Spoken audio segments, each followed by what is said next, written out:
Thank you for tuning in. Today, we're talking on the topic how to overcome in business no matter the knees on our neck. Thank you for being here. Thank you for being a diligent listener. I appreciate you for taking out your time for such a difficult conversation. But I think that the conversation is worth it. And so today, let's talk racism. Let's talk racism and its effect on our businesses. Let's talk racism and how we can overcome, no matter the needs of the oppressors on our necks. Let's talk racism and let's see if racism is the cause for why we really can't work together and achieve greater visions, purposes. Let's see if racism is a consequences of most of the people, especially in our community, the inability, I want to put it this way carefully, the inability to work with one another. Let's see if racism could be the cause and the reason why, and we are unable, or why it's so challenging to really work with one another, despite the fact that we know how important it is to work with one another, despite our slogan that together we stand and together we can go far. Despite all this, we still have a hard time working together. So today, our conversation is going to be an interactive one, and I want to encourage you to be part of this conversation and to contribute your own quarter to it, and so that we can together find ways possible to be able to build relationships, working relationships that could go a long way to improve our businesses. So the topic again for today, you was just tuning in. Thank you for joining us again today. My name is Vera Sompon, and I am the managing director of the Sompon Social Service and the Sompon Academy. We are with the academy. We train different kinds of persons, and we train teachers, pedagogues, we train community workers, community politicians, and in the recent times, we have also added a portfolio to train migrants and their organizations so that they can be able to make the best out of the opportunity. Despite all this, we still realize that there's a lot of challenges and difficulties. And so today I thought that it would be good to really have to see the aspect of racism and how racism really affects also businesses and of course working together. Ladies and gentlemen, you're welcome again today. This is another edition of the Racism Talk. The Racism Talk came as a result of the death of George Floyd on the 25th of May 2020. The world saw how one black man was being murdered consciously by the hands of a white police officer. And after that, we got demonstrations all over the world. And of course, other people mentioned the fact that Black Lives Matter. And so we decided not only to stay on the demonstrations, we thought it important and necessary to have a continuous conversation to create awareness of the difficulties that is around the subject of racism, and of course the difficulties that is around the subject of working together as a result of maybe racism. And we want to continually talk about this because, like some of our guest speakers have said in the previous conversation, we need a continuous reminder of our real and true identity. And we need a continuous, unbiased story. And we have to tell our own story.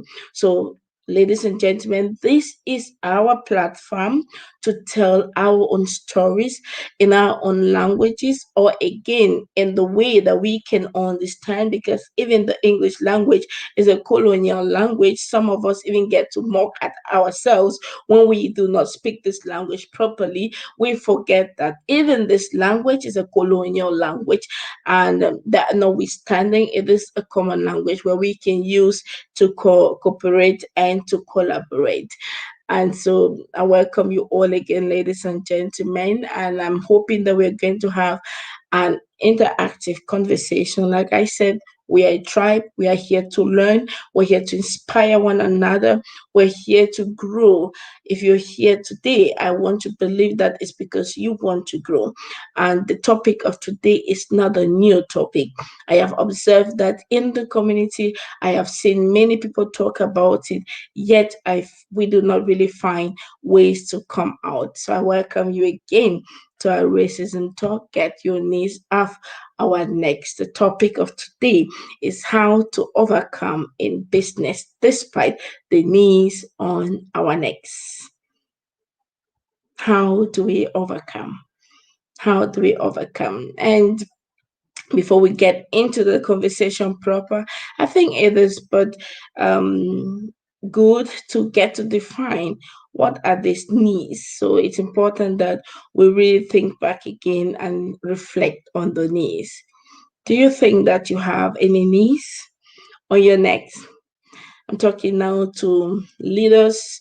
If you're a leader in your community, you're a group leader, you're a community influencer, you're a church leader, you're a business owner, and maybe you're listening to me, or you will be listening to me after this. The question is, do you think we have some needs on our necks? And if yes, what are those needs and how can we overcome those needs? Not on a single way, not a single story, but together.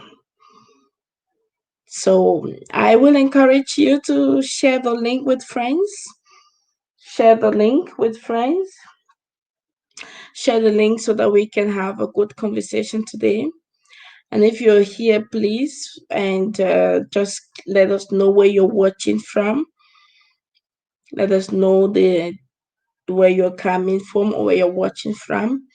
And before we get into a conversation, I want us to get to understand exactly what the needs are. Because when we talk about the needs, if you did not listen or you did not follow the brutal death of George Floyd and saw that man put his knee on that neck, and George Floyd was pleading for his life and begging and calling his mama who is long term died, and calling his mama, help, help. And that man still could not remove his knees from that man's leg, from George Floyd's leg. The question is, what are these needs? If you're here, maybe you can also comment what this needs, what does it stand for? What does this need represent to you? To me, the needs are the different and diverse kinds of oppressors. And these oppressors could be white oppressors. For today, I want to stay on the general kind of oppressors. There could be the white oppressors, there could be black oppressors, there could be people just like you, but having the mindset of the oppressor. And these needs are really, really terrible because they can destroy from the core.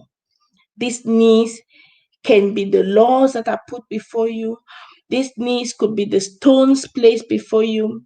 These needs could be our behaviors vis-a-vis one another. These needs could just be the inferiority aspect of how we have seen and perceived ourselves. These needs could be insecurities, and all these one can also go back to see that it comes from the ideology. There's an ideology. That ideology, we all know it. So the ideology that the white, everything white is good and beautiful. Everything that is white is excellent. Everything that is white is nice. But everything that is black is bad, is wicked, is ugly. And and these are those needs that comes as a result of the internalization of this perception and of this ideology. I like the way one of our speakers put it very well. Diallo, he said it in his speech the first time he was the first guest speaker. And Diallo said something. He said there are four folds to racism. One, it starts by the ideology. The ideology that the white man is great, the ideology that the white man is beautiful, the ideology that the white man knows everything, the ideology that when the white man's right, it's perfect. I don't know if you've seen that. I don't know if you've observed that.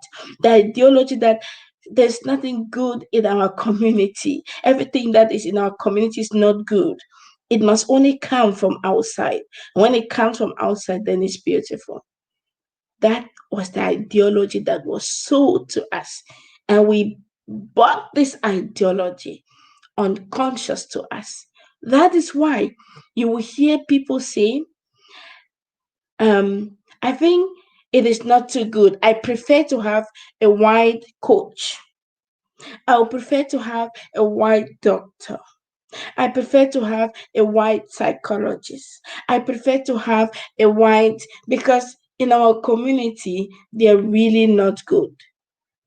Then, when you start talking like this, be sure that the racism has affected you somehow and you're not yet free from it. Even though you may be even thinking that you're teaching on it, you know everything about it, but when this language is still in you, then it means that we have not yet overcome. And if this kind of language is still in us, it will mean that it will be difficult for us to work together. It will be difficult for us to support one another. Because, by the way, why should we support when we already know that everything good comes from the other side? Have you not seen? I mean, I don't have anything with interracial marriages, girl. I have nothing against. But have you not seen your fellow brother and sister who marries to um, a European and feels all of a sudden that they have arrived? And you are wondering, wait a minute, what is wrong? Wait a minute, what has happened? It takes us back now to another concept where Diallo said the internalization. So after they sold their concept of white supremacy, everything white is beautiful. That's why we have black sheep, we have black goat, we have black devil, we have black Satan, evil is black. All this was so that you and me, as a black humans, will feel uncomfortable and think that we are not worth it. But I have good news for you. I have good news for you today. I have good news for you. And the good news is that these very people who say that black is not beautiful, do you know that they pay handsome amount of monies to go to bronze their body so that they can have a little melanin on them? How I wish we all knew this and get conscious of it. Do you know that these same black people who said that our lips are so thick go to pay handsome amount of money to just have some Botox put there and that they get their lips a little broader like ours? Oh, racism has caused us a lot of harm. And this has also affected our working together. When the European, the Americans, the Asians, whatever, when they arrived in the continent, especially the Europeans, they had the principle of divide and rule. And this is taking me now gradually to our topic today, how to actually overcome racism, overcome every forms of racism, conscious racism or unconscious racism, racism we accept or we do not accept, that has indirectly destroyed our ability to work together. When they came, they installed the divide and rule principle. The divide and rule principle simply indicates that, like it states, I come in between you, I divide you people, I divide your thought, and then I make one person feels that they are better than the other person, and then makes the other person think that, I mean, the same person that makes you feel you're better, they go on the other side, they make the other person feel like, aren't you seeing the way he or she's behaving? She's wanting to feel that she's better than you. And then they put us together, hit our heads, bam, we start getting confusion, distrust, enmity, hatred. And when this hatred is installed or instilled in us, it's so difficult to work with one another. I remember a few years back, I I admire one lady. She was great, doing a lot of great stuff. And I told her, you're doing great stuff where you are. I'm doing great stuff too where I am. How will it look like if I came into your structure to build up again another area where it's my expertise, but it's in your business. Build it up so that you can also expand again. And you come into my structure, build your expertise in my structure so that we can together expand. Each time there's expansion, there is a little more money that comes in. And that's how it is anyway in the field where we are. And I was so convinced, and I was trying to show her all the wings and showing how the German people work together. They call that in German Designfreundschaften. They are not automatically friends, no, but they consciously work together. So you see five companies, you think there are five companies. They're actually five really good partners or friends that are working together, but consciously have divided their niche so that they can help one another. So as I was telling this lady, I was so happy, and she was nodding her head, and I was so happy that, oh, maybe one person again can understand what I'm trying to say. And then suddenly when she left, the contact just stopped. She blocked everything. And I'm thinking, where did I go wrong? What did I say that was not supposed to be said? And the whole time I was reflecting about it. Then it dawned in me that no, Vera, it wasn't actually you. It is the effect of racism that is still manifesting in her, and she has not yet understood that. It is the effect, the consequences of racism is so strong that if we are not careful, we may not even realize it. And so we will always be putting the blame on the other person, but we never put the blame on ourselves. So in the process, I'm thinking, where did I go wrong? That's one part of me. It's a reflective aspect of me that I always have to think, where did I go wrong? I always have to check first myself. Where did I go wrong? What did I do that I was not supposed to do? How would I have handled differently?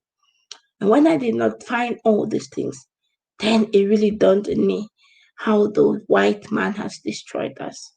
This would have been two companies that would have done amazingly great if they only understood how important it was to work hand in hand.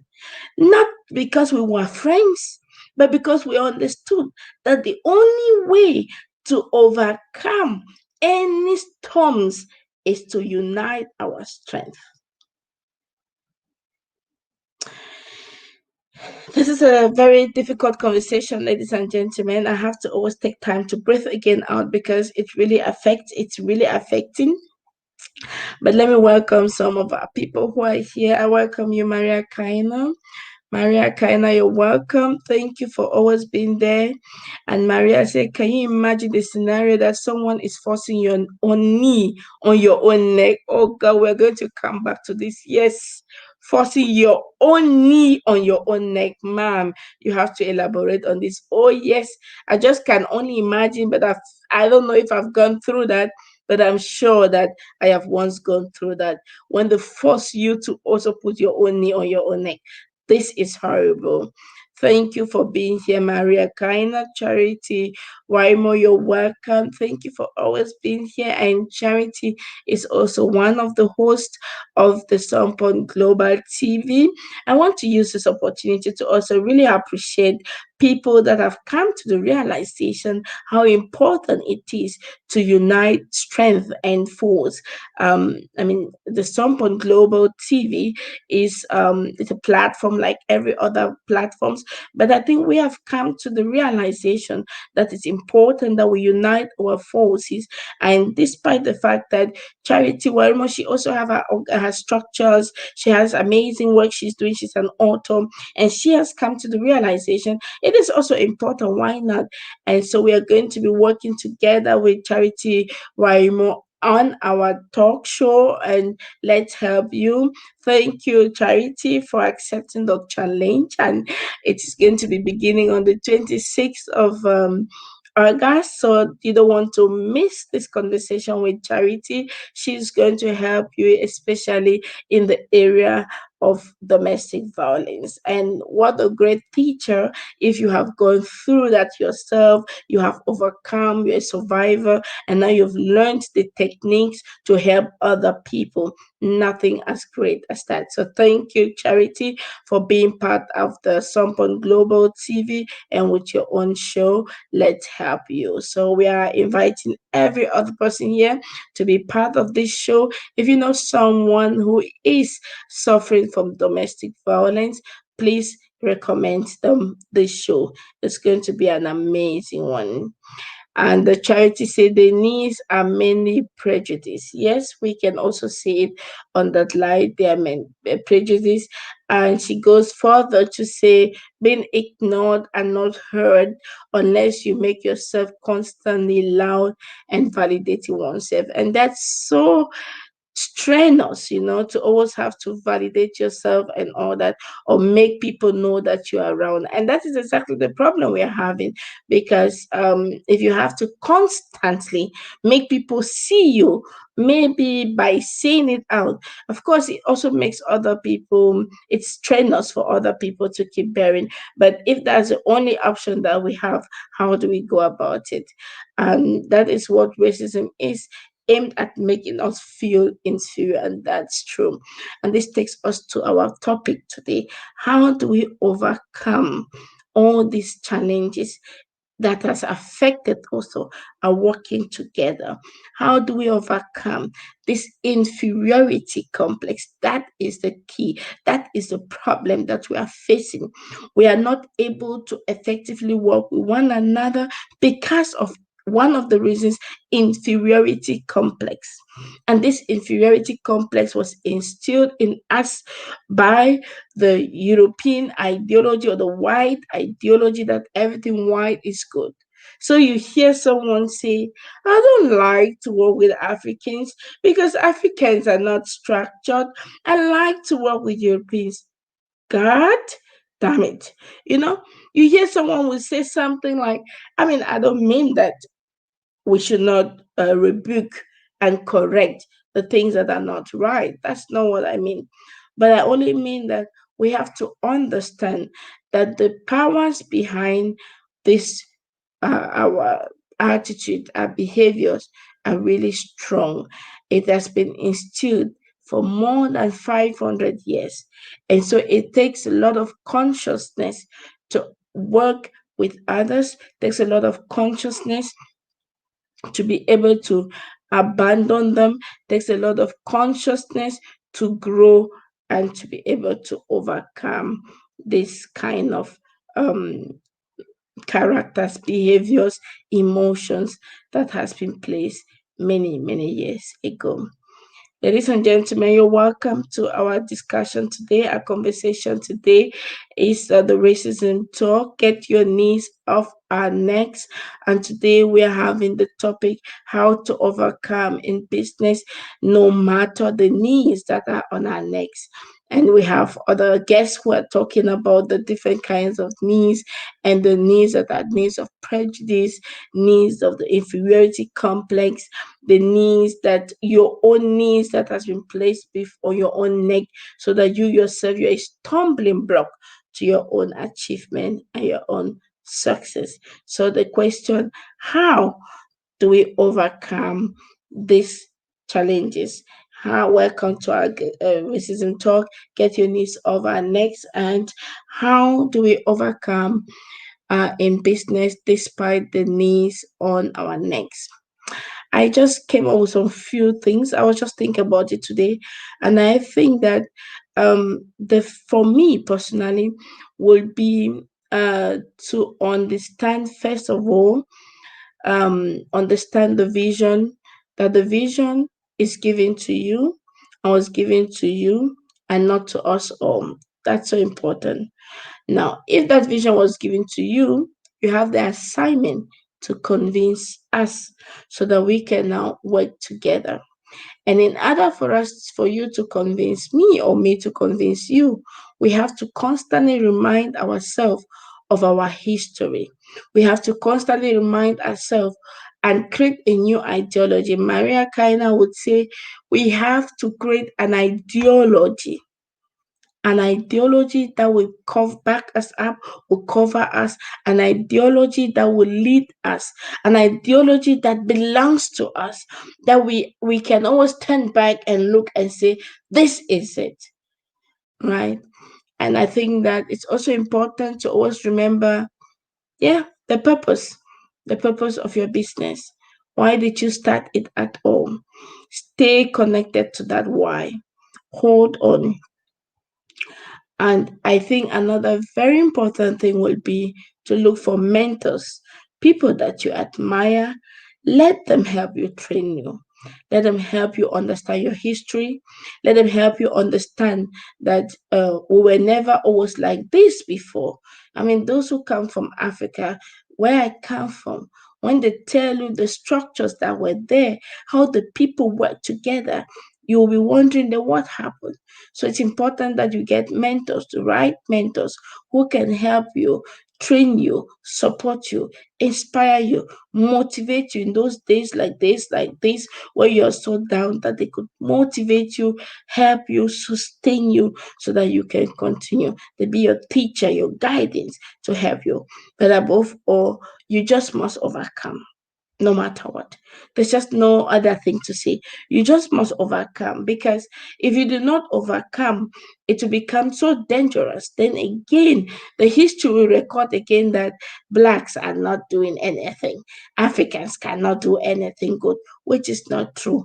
We have all the potentials, all the ability. We are strong, we are able, and even more able than we can ever even imagine that we can. So I think that if we understand that no matter what, we must only overcome, then we will keep ourselves going and moving. Um, Charity, I must say, we must teach, we must acknowledge who we are. Knowing one's own identity and purpose is powerful. That is true, of course. If you do not even know your purpose and identity, it will be difficult for you to be able to really, really stand out distinguishedly. So I think that's so important that we have to remind ourselves that over and over.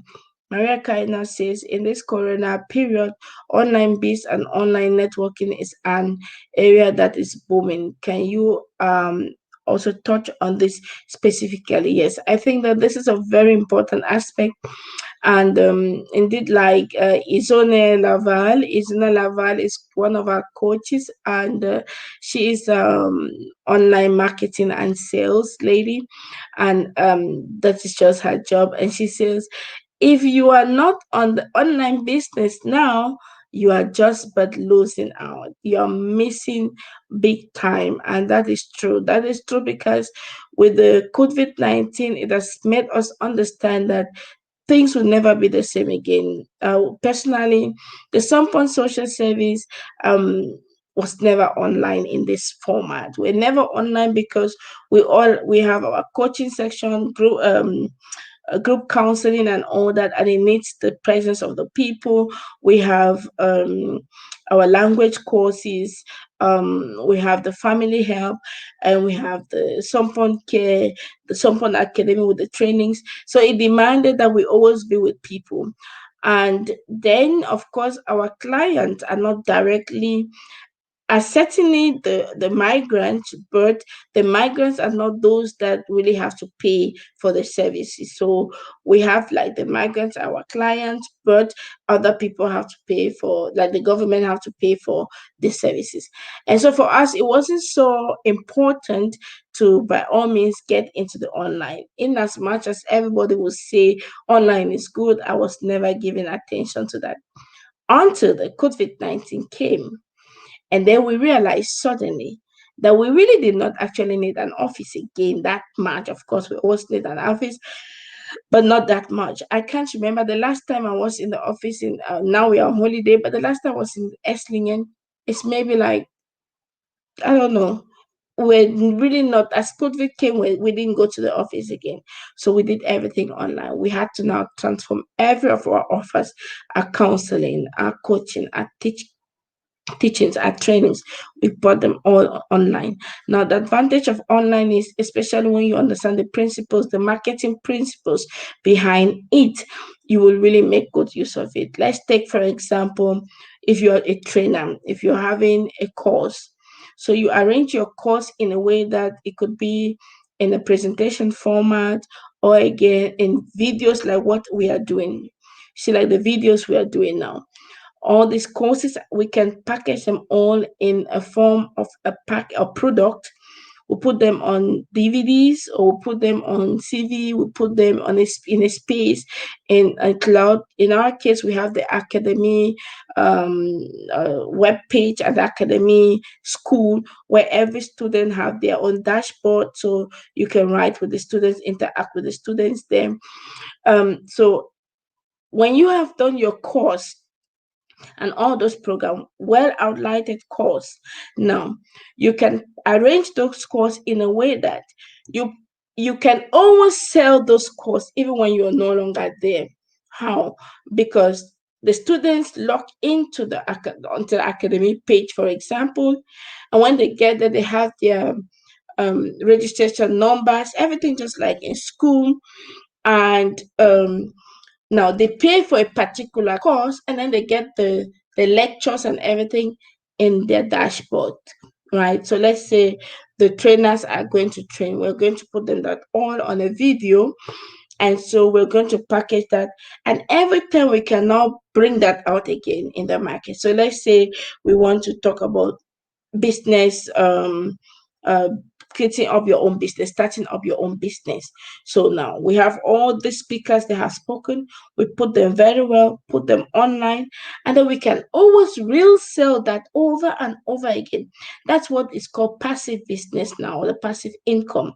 So you those people, you see their courses over and over. It's not because they have to be there again. They have done that one time.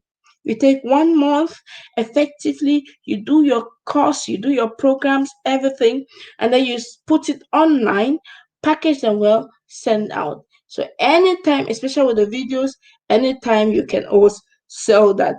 Like the interviews we do, if they're very good interviews, we can package them very well, put them online, and when time comes, we can also put them as a course, and people can always get in there to purchase it and use it. So now that's the advantage of the online business, and it's really booming because you can, anywhere you are, you can pass an information. So say, Maria, you have and information you really want to pass to people. So you just sit in your home like I'm sitting now, and you said you teach the people, you teach the course, and then you can now give it out. So I think it's going to be, it is a market space we are not supposed to neglect. And it's so unfortunate for many people who are still doubting to come into it. But I think the internet has got potentials to be able to make someone really get money.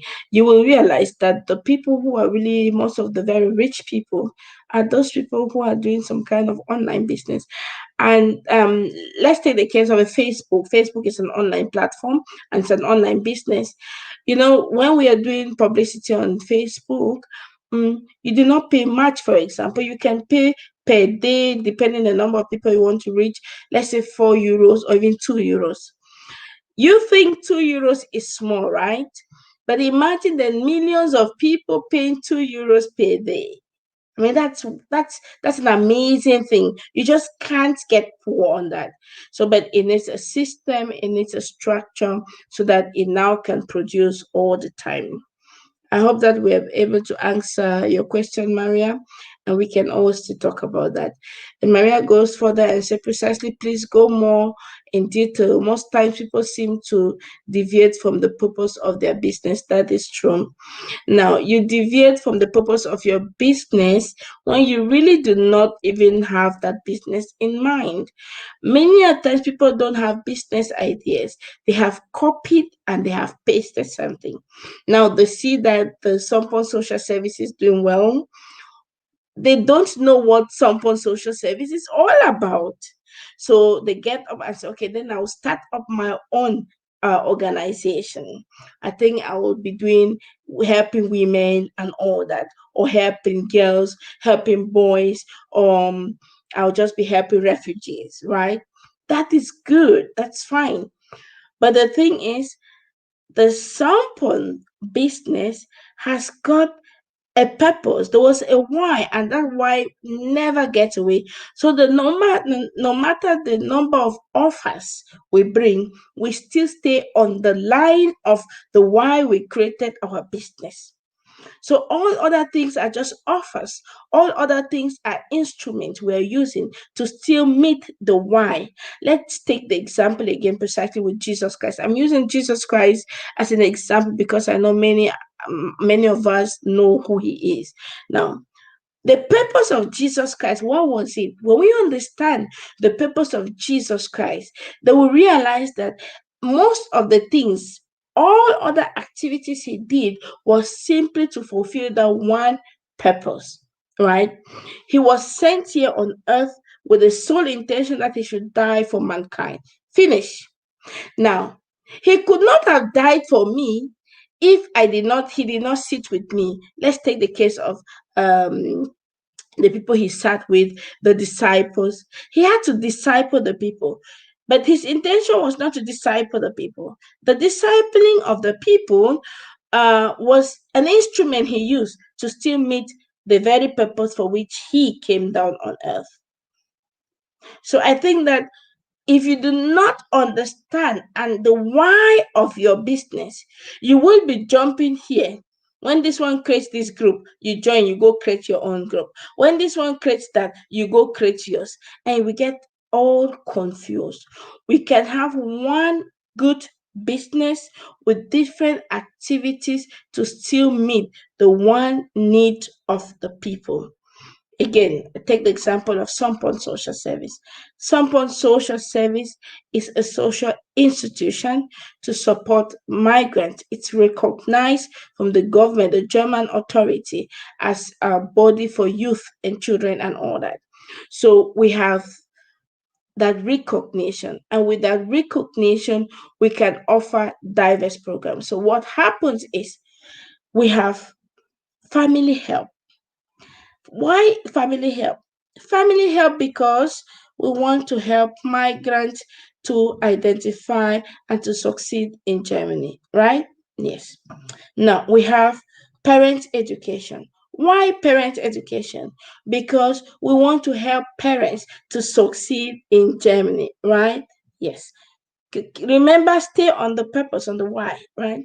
Now, we have refugee assistance. Why? Because we want to help refugees to stay and to come and to arrive in Germany and to be successful in Germany, right?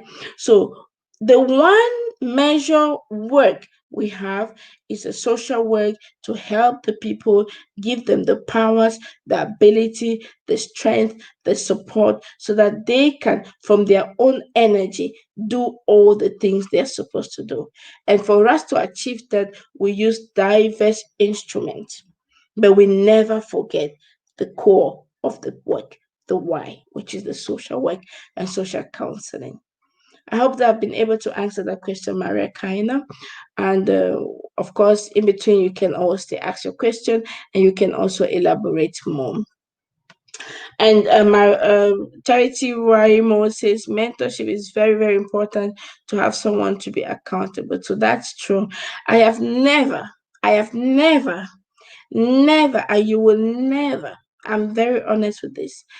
I always thought that you can learn your way through. But honestly, I have never come across successful people. When I talk of successful people, I don't mean only financial success, no. Stable people, all round success without mentors. I've hardly. I have never. Because it's practically impossible. I wrote in one of my posts, no one becomes their best versions by themselves. It's impossible. There's just no way, because it is difficult to stand on the mirror and then do the things by yourself. Who is account to whom are you accountable to? Who is the one who corrects you? Who is the one who guides you? Who is the one who tells you that this thing you're doing is not correct? Who gives you information that you need? And even in the revelation, I hear many people say, Jesus is my mentor. It is true, it is good. But even at that, you need someone to help you understand the revelations that He gave to you. And therefore, we still have to go. No one ever succeeds, real good success, without having mentorship and training. Because when you are being mentored, you will now be trained by that person. That person would inspire you. That's why I said on one of my posts, also I wrote on Facebook, it becomes difficult nowadays for many of us to have good mentors, because maybe they have been misabused, maybe they have been mishandled, maybe they have been manipulative, and so people are scared about that. But honestly, you must be able to find your mentor. You must recognize your mentor. And you must be able to tell that person, mentor me. And mentorship is also a two-way. I mean, mentorship is not like you say, you know everything and then you are perfect there. And that's where you can mentor people. No, that's not what it means. Mentorship for the mentee must be and have the ability, the capacity, the willfulness to surrender to the authority of another person, irrespective of age, stature, class, origin, and all that, right? And you tell that person, I'm willfully giving you the power to question me. Now, it takes grace to meet a good mentor. I say this often and often. For you to have a good mentor, there are some things you must see in that mentor. Don't just go to someone because someone has successfully made it in their career, in politics, in business, and you think because they have made it there, they are mentors. No, that's not how you look at it. Check the character of that person. Is that person emotionally stable to also guide you, to mentor you, to lead you? Is that person whole in his or her own character? Can that person, when that person say yes and really stand on that yes, is that person descriptive enough, mature and descriptive enough? If this is not found in that person, that make that person your mentor.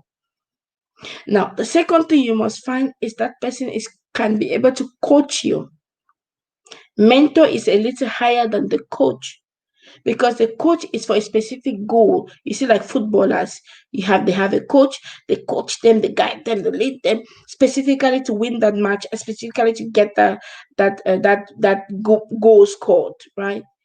But the coach will be able to now be beside you, not only help you get that goal that you're looking for, but they'll be able to guide you, mentor you, direct you, be there even with all that it has. And that's why they must be able to have the ability to correct you. A mentor that cannot correct you is not a mentor. And that's where we have problems nowadays. Because when you look at people who have started some things, they feel so proud and arrogant that they can't allow themselves being corrected. I know one person who came to me and was talking and talking and talking. Of course, she didn't give me the power to be her mentor, but I just could not hear her keep talking. And I asked her a question. But what would you have done differently? Are you sure you're better than that person? I mean, what you just said now. And the person took it really as offend, right? And like said, I was judging. No, I'm not judging. I think that a mentor should be at the ability, the position to be able to guide, correct when you're going astray, and not have it cold, not be afraid. If the mentor is afraid, how does it work? It doesn't work. And then it's important the mentor is your covering, not a control freak. There is a difference between covering and a control freak. There's a difference between someone who protects you, who is mature enough to see that you have messed up here, but will not expose you. It's so important, so I can still correct you, but I will never expose you. And that's why a mentor is really important to find, if there is need be a certified one, so that if you are afraid of can they not, then you can always work on the things that if they mess up, you can sue them to court. So, and that's why you should pay a mentor actually. And if you can't pay, it's okay. You can see, but you can still ask someone to help you. So back to yes, mommy, charity, mentorship is the key, but you have to be watchful so that you don't fall into the wrong hands. And like my husband says, well, if you fall into the wrong hands the first time, then the second time you will learn a little better. So I think that mentorship, yes, is a and amen. And we all need mentors. Why do we all need mentors? Because we are not God. I say this over and over. We are not God. So we all need mentors. The pastor need mentor. I mean, and not even one mentor. We need mentors. You keep hearing I say mentors. If you're financially not where you're supposed to be, you need a mentor in that area. If you are not good at relationship building, you need a mentor at that area of your life. If you are not good in your emotion and keeping your emotion under control, you need a mentor to guide you on how to go about it. In your spiritual life, if you are not stable spiritually and have a solid relationship with your God who created the universe, the heaven and the earth, then you need a spiritual mentor. In fact, you need a mentor on your health and fitness. As you see me now, I'm looking for one good mentor that will be able to trust for my health and fitness. Right? So we all need mentors. And the mentor, please, if you're here and you want to mentor someone, I beg of you, you must be able to also share your experiences with your mentee, so that your mentee understands that you're a human being and you have your flaws and you've made your mistakes. So it's both sides. It's not like if you were God, you're not God, right? So if you know that I'm doing well in business, you can say, "Hey, I like the way you're doing well in business. Can you mentor me in this area?" We need that. We can have diverse mentors. You don't want to know how many I have and how many I had, and you can outgrow your mentor. Because I hear many people say that people come, like, you look for a mentor, and then after you become their mentor. It's possible, and it is the normal process. You can outgrow your mentor. So when you outgrow your mentor, you come to the level that now you understand the things that he was teaching you, and then you become friends, and then you can also outgrow him. Now when you outgrow him, you look for another person who knows again that same thing you're looking for much better. But it doesn't mean that that person is not a mentor. No, you have only learned and maybe have outgrown the person in what you have been learning. Even though it is said a student, it's difficult for a student to outgrow their teachers. You can only be at the same level as your mentor, but outgrowing them, I do not know. But it is also possible. And it doesn't mean that the person is not a good mentor. So we should not mix up the things. So yes, mentorship is really important if we have to successfully work with one another, and we have to understand how important that is in our relationships. And if we understand this, I tell you, we'll be able to work together with one another, and life will become very, very easy. Today, ladies and gentlemen, we are talking on racism, how to overcome our challenges, and especially in business, because we know that it's so challenging to work at times with one another, and we have understood that it is as a result of racism. And like Maria Kaina said, racism is the foil for inferiority complex. We have been told over and over that we are not worth it. We are inferior. We can't work with one another. And all these things. And today, I want you to understand that they were all fairy tales. We can very much work with one another if we are doing this, and it has worked. So we want to encourage as many people who are working well with other people to be the light so that others can emulate from them. And then we want to keep talking about the good examples now. Let's stop talking the ones that are not only working. Let's now focus on the good examples. I think that will be my next program now, to bring out those people that are working really good with one another, so we can emulate from them and see that if they can do it, that we can do it. I think usually it is the small minds that really think they can work together. And that takes me to the other aspect of ideas stealing here and there. You hear people keep complaining, they have stolen my idea, they have not stolen my idea. Dr. Alexander Malfoy said in his speech, he's going to be one of our coaches next week on our business master's class. He said, at the time you are having an idea, like now, as we are talking, an idea just came into your mind. As the idea is coming into your mind, just bear in mind that 1,000 other people are having the same idea, same time. Now, what makes the difference is the boldness and the courage to implement yours before the other people.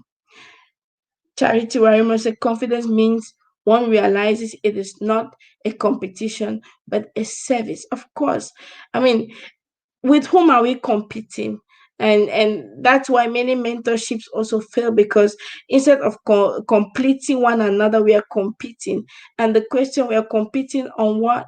It's because of lack of um confidence. We lack the confidence of self, the abilities that we really know what we are doing. And it's terrible because the people who would have stood the grounds, like the tree, to support, have also failed. And no wonder they say we are falling short of the glory of God. We are falling short of that place that we're supposed to be. And that's why we are fighting one another.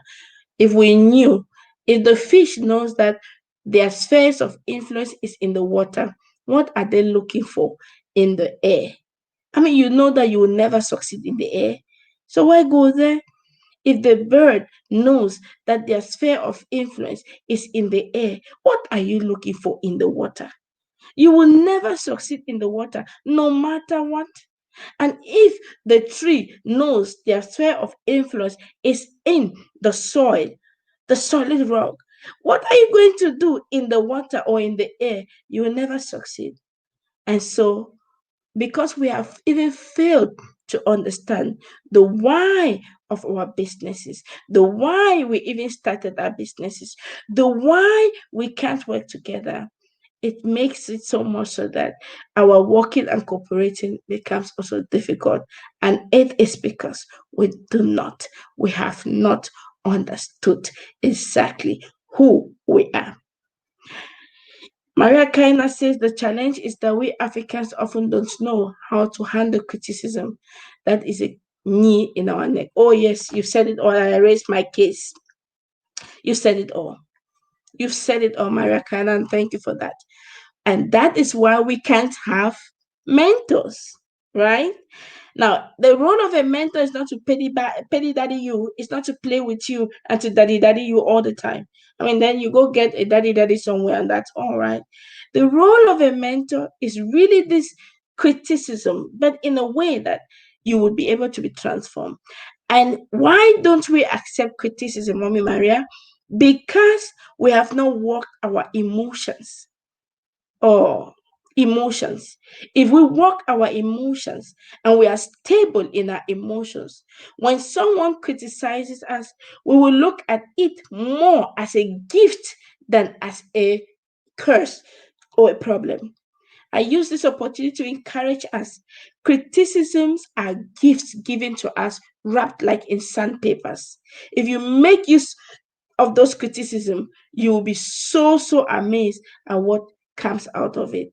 And I hope that we remember from today that criticism are gifts wrapped to us in sandpapers, and they're the best instruments you can use actually to grow and to work together. Ladies and gentlemen, the time is always running so far, and we have almost come again to the end of our program today. Maria Kaina said it all. Yes, that's true, Maria. Thanks so much. That was a good concluding statement for today, that most of us can't stand criticism. And then it reminds us of the work we have ahead of us, to work our emotions, to go deep, search. Why do you get so angered when someone criticizes you? Why are you so annoyed, unforgiving, bitter when someone tells you the way you did this was not really good? Well, you can take it and then you work on it, or you say, okay, you know what, that's okay, I understood. And you pass over it. You don't have to make, oh, I've learned something with Germans and I'm so implementing them. When you're talking to me, except that I really, you're my friend or whatever, I would always just say, yes, yes, yes. What is my big deal in it? It goes in there. And I don't have time to be rebuking and justifying, because when you can accept criticism, then you will be finding ways to justify. There's no need. There is no need. Let's learn the good habits here and put them into practice. And this aspect of not accepting criticism makes it so much so that even when you write, I mean, you notice people, you are telling them something, they only are finding a fault in what you said, in as much as you try to put it down correctly, right? So we should work our emotions, and that is really destroying us. Our emotions are destroying our ability to work with one another.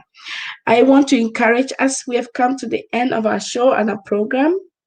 We understand that emotions could be very dangerous for working together. So let's work on that. We understand that we need mentorship and training. Look for one so that we can actually work together and succeed. We understand that the influence of racism to make us feel inferior has also affected us to work together. But we can overcome that if we understand our history and understand that we are one people and we are supposed to build our continent and our nation. I use the platform to say, hey, ladies and gentlemen, if you have not yet registered for the upcoming program next week from the 17th to the 22nd of August next week, just go online and register. You're going to be missing big time if you don't register for the master's class, because there you will get all the tools you need the mentorship tools, you're going to have it there. You get all the tools you need for business to start up your business. Maria Kaina, you must go register for this course, because then you will be able to know how to start your own online business. And with the amazing work you're doing now, by the way, on YouTube, you should just put them down well packaged, and then you can be able to sell them over and over. I leave you with that today, ladies and gentlemen. You're such an amazing people, and time goes so quick. We've come to the end of the program. My name is Vera Sompon, and I am the managing director of Sompon Social Service. Until then, see you next week again, and stay well. God bless you. Bye bye.